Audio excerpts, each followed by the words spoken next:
بچی دی لا لالی امین سے شیکر شو دا لالی قاری صاحب له ولې ووټ ورکړو لالی قاری صاحب د ځکه ووټ ورکړو چې قاری صاحب زموږ د ووټ حقدار دی هغه کوم داسې یو کمی دی په قاری صاحب کې چې هغه له موږ ووټ ورنکړو قاری صاحب کې لالی دینداري شته قاری صاحب کې ایمانداري شته قاری صاحب لالی مخلصه دی قاری صاحب کې لالی انتهایی عاجزي ده کوم یو داسې کمی دی په قاری صاحب کې چې موږ قاری صاحب له ووټ ورنکړو ته هغه ماته ته وښیه لالیا او که قاري صاحب کې داسې یو کمی نشته لالیا نو بیا موږ قاري صاحب له ووټ ولې ورنکړو او لالیا دې کې خو درته زه یو بله خبره وکړم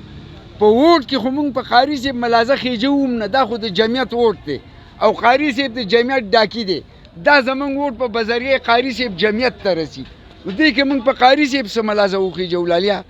دا خو زموږ خپله د ایمان او د یقین لالیا قاری صاحب کی خوبی کومه یو نشتی فرایضو کې کوتاهی کوي سنتو کې کوتاهی کوي مستحباتو کې کوتاهی کوي کوم یو کمی دی قاری صاحب خو د دې وخت پیر دی لالیا قاری صاحب خو د دې وخت پیر دی لالیا ټیک ته قاری صاحب نه پوهېږي بلکل په دپړي دوپړي نه پوهېږي په ټنګه ټونګه نه پوهېږي لالیا په ډزه ډوزه نه پوهېږي په اوتو بوتو نه پوهېږي او په دروغو نه پوهېږي لالیا نو که د دغې وجه باندې یو سړی قاري صاحب له ووټ نه ورکوي ژوند نه دې ورکوي خو پاتې شو لالیا د قاري صاحب په ذات کې داسې یو کمی نشته چې د هغې په وجه باندې موږ ووټ بل چا له ورکړو د قاري صاحب نه هغه غوره وکړو نو لالیا قاري وړوکی ووټ خو به خود چې کوم دی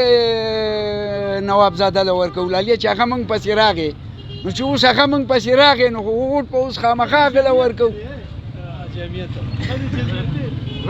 اوس لالیا جمعیت چې دی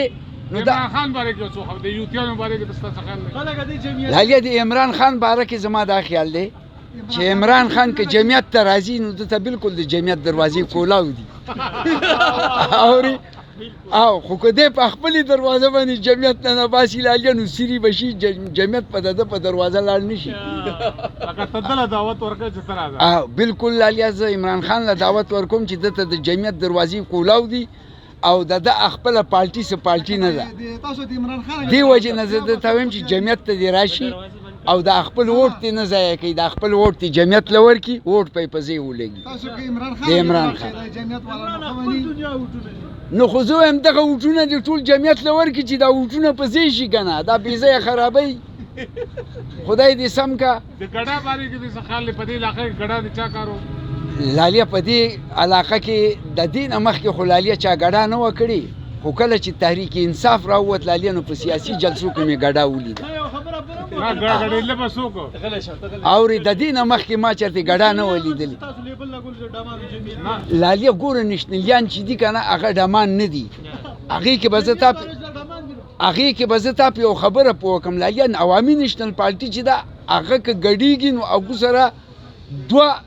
پوسټونه دي یو پوسټ هغو سره د سیاست دی او دویم پوسټ هغو سره د پښتونولۍ دی نو که د سیاست په سیټ کې لالیا هغو اپړه دنګه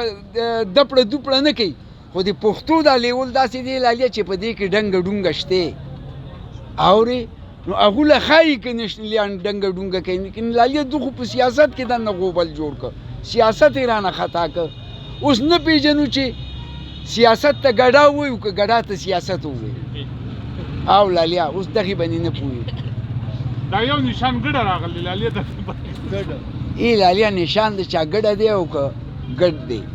خو لالیا زموږ نشان د ټولو نه غوره دی زموږ نشان کتاب دی کتاب مه غلطوئ مې هېروئ مې شاته کوئ کتاب هر وخت